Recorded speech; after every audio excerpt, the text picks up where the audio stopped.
We've got a pretty good feel at this point, well, at least the beginnings of a pretty good feel for how the local franchise is going to stack up in terms of offseason upgrades/downgrades. But what about the two teams that finished ahead of them in the Metro standings? Good morning to you. Good Wednesday morning. I'm Dejan Kovacevic of DK Pittsburgh Sports.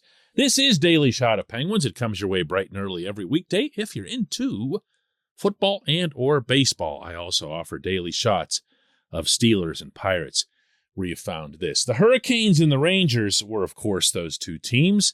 The Rangers were, of course, the team that came back from the 3-1 deficit in the opening round and eventually ended up in the conference finals. So these things matter.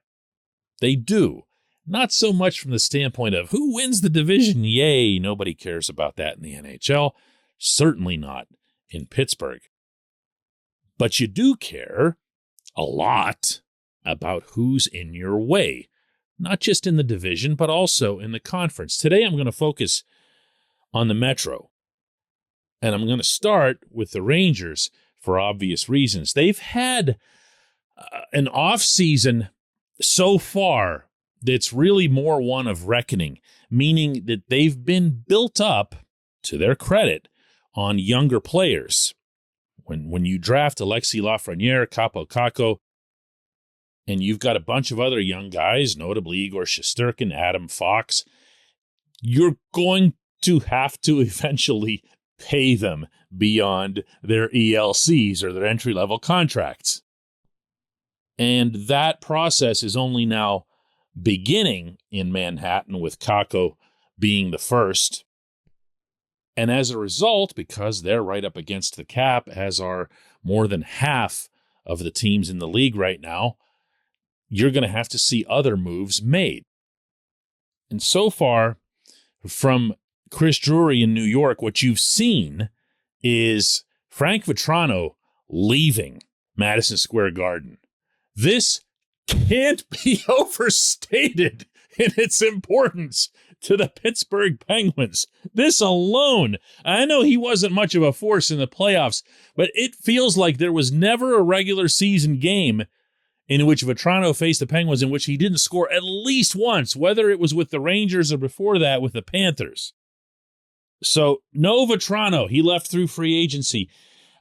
Also leaving through free agency was Andrew Kopp, who the Rangers picked up in a trade with Winnipeg over the regular season. One of those deadline deals that's aimed as a short-term rental. That turned out to be what it was, but he also was a pretty good fit in New York. Management instead decided to go after Vince Trocheck, who, of course, is not only the Upper St. Clair kid, but also was some Pittsburgh fans' preference to replace Evgeny Malkin if Gino hadn't been retained. Trocheck will be a good fit in New York. If he's an upgrade on Kopp, I'm not so sure. One of the funny things about Trocheck and Kopp is that they ended up getting the exact same contracts, like to the penny, $5.625 million AAV. Kopp with the Red Wings and Trocheck with the Rangers, which tells you not only how Drury valued Trocheck, but also how Steve Yzerman valued Kopp. I'll take Steve Yzerman's evaluations over almost anyone's in the league. Also notable was that the Rangers had to move and did Alexander Georgiev, the promising, I guess is still a fair word for him, even though he's been in the league for a few years, young goaltender who'd been backing up Shesterkin. And the backup now behind Shesterkin is Yaroslav Halak, who's 37 years old. And also they signed Louis Domingue to be the third stringer. That's not an upgrade, any of it. So I would still say the Rangers are about where they were, but we'll see.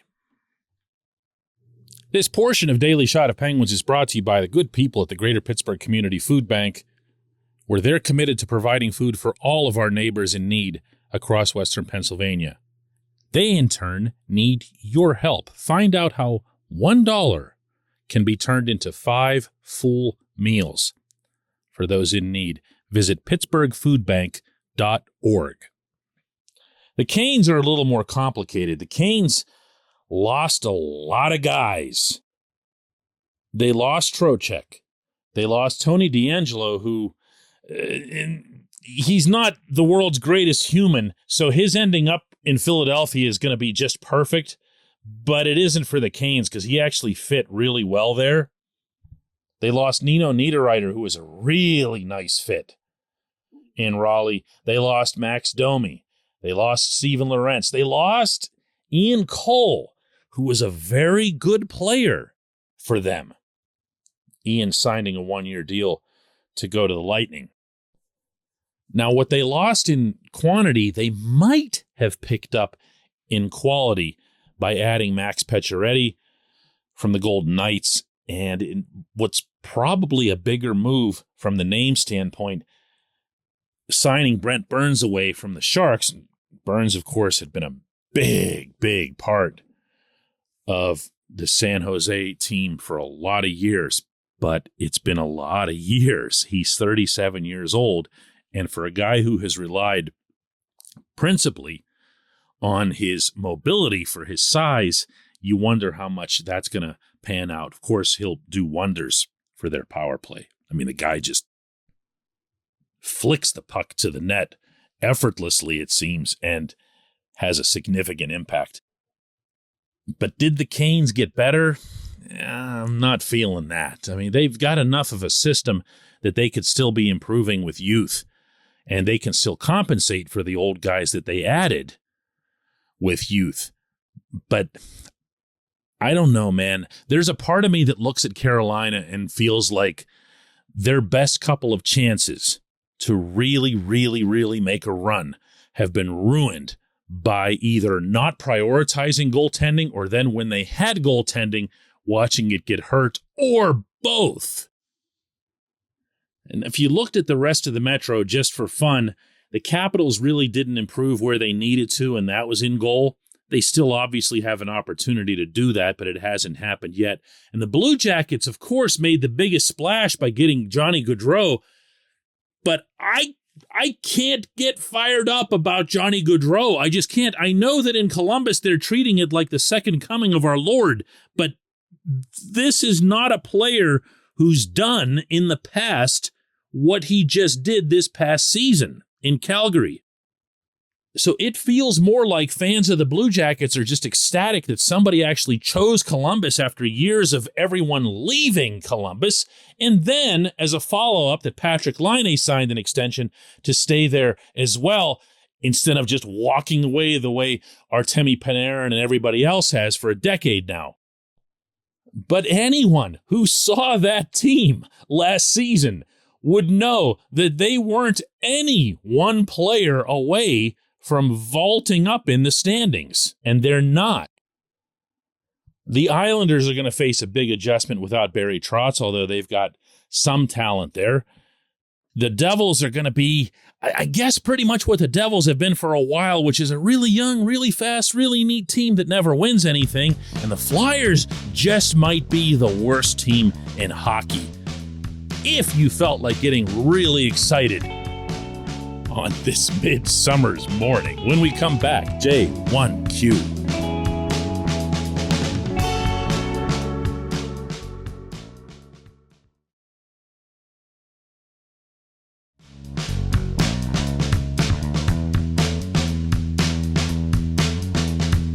And today's J1Q comes from Oli, who asks, let's talk about youth. What does playing young guys mean exactly, or whatever it was that Mike Sullivan told you in Montreal about his plan for the coming season? Does that mean Kasperi Kapanen? He's 26. What about Radim Zohorna? He's also 26. Drew O'Connor's 24. P.O. Joseph, Valtteri Puustinen, they're 23. Do you want me to sneak Brock McGinn in here too? He's 28. Teddy Bluger's 27. Where is this line, man? Oh, wow. Okay, it can be semantics. It can. But let's be real here, first of all, Oli. If you want to play truly young players, let's say like on principle, because you want to show everybody that you're making the roster fresher or whatever, you got to give me some names. You got to give me some young guys that you would put up there ahead of some of the names that you mentioned. Do you really want to put Sam Poulin up there? Yeah, I know he finished well at Wilkes-Barre. Do you really think he's better than the guys you just mentioned? Especially in a bottom six role? I don't know about that. Well, actually, I do know about that. He's not. He's just not. The only guy that I could see out of the younger guys that you mentioned, and I mean really younger guys, referencing O'Connor, POJ, and Puustinen, I do think you're going to see O'Connor and POJ, and I do think Puustinen's going to be one of the first options out of Wilkes-Barre. And I do think, and this is going to sound like a risky thing to say in advance, but I'm going to do it anyway, Puustinen could come into camp and make an impact that would at least force a difficult decision. And he alone might be able to do that. That's how much I think of this young man, his game, and his ability to play the Sullivan style in a way that not only fits, but also accentuates some of the stuff that the Penguins are currently lacking. For example, going to the front of the net. Puustinen does it as if he's got a giant rubber band yanking him there. He doesn't need anybody to tell him to go there. Backs up, sticks his butt in front of the goalie, and does some good things in terms of deflections, rebounds, and so forth.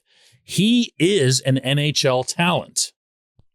He's not an elite talent or anything like that. I'm not going overboard here, but he has a chance to do something like that. He's more the kind of player that would provide a legit test of what you're referencing that Sullivan told me in Montreal. He's that kind. It's a little bit convenient to say, well, let's see if he really plays POJ or even puts him with Chris Letang. That'll show that he's committed to youth. No, it won't. No, it won't. It just means that that's the most logical pairing, and it probably also means that Brian Dumoulin's since been traded. The same thing applies to O'Connor. If you put O'Connor into, let's say, a fourth-line role, let's say he's playing with Teddy, and there's some logic to that because he's got the big body. He can shore up his defensive game. He can shore up his penalty killing, something he was challenged to do later in the season with Wilkes-Barre. But if you really want to talk about committing to youth, would you seriously entertain the idea of O'Connor being the second-line left winger next to Gino? See what I'm saying? There's different degrees to just playing guys or playing the younger guys. It's about putting them in a position of real responsibility and, from the coach's standpoint, real trust. That's not easy to develop with this coach. People can rip Sullivan for that all they want, but would you rather have a coach who just went on principle and said, well, we got to get young, and he starts playing guys who can't play, who can't care for the puck in the areas of the rink where they need to care for it? That's just what you have to do to play for this guy. And there have been many examples of young players who've immediately fit with this coach. Not just, contrary to public misperception, in 2016 and 2017 either. Marcus Pettersson came along, played right away. John Marino, right out of training camp, never even saw a shift in the minor leagues. The real issue, the real reason that Sullivan hasn't played young players is he hasn't had any good ones because they haven't had any draft picks for a decade now. I appreciate the question. I appreciate everyone listening to Daily Shot of Penguins. We'll do another one of these tomorrow.